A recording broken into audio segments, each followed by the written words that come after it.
যা, তোর আবার কে মারা গেল তার জন্য হোলি খেলবি না? না রে ভাই, যাবো না, চল যা তুই, আমার দাদু মারা গেছে। আর ঠিক আছে, আমি তাহলে বাড়িতে গিয়ে একাই হোলি খেলি।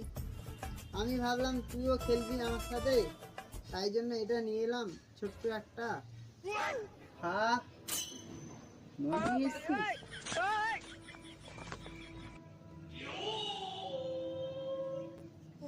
এখন না গেলেও মনটা একটু কিরম খারাপ খারাপ লাগছে, বন্ধুটা একা ওটা খেতে পারবে না। তুই খেলবি না যখন আমি একাই খেয়ে নেবো। থাক থাক, দাদু এখন যেতে টাইম লাগবে, তখন একটু হালকা করে খেয়ে আসি। দাঁড়া ভাই, যাবো, যাই, দাঁড়া।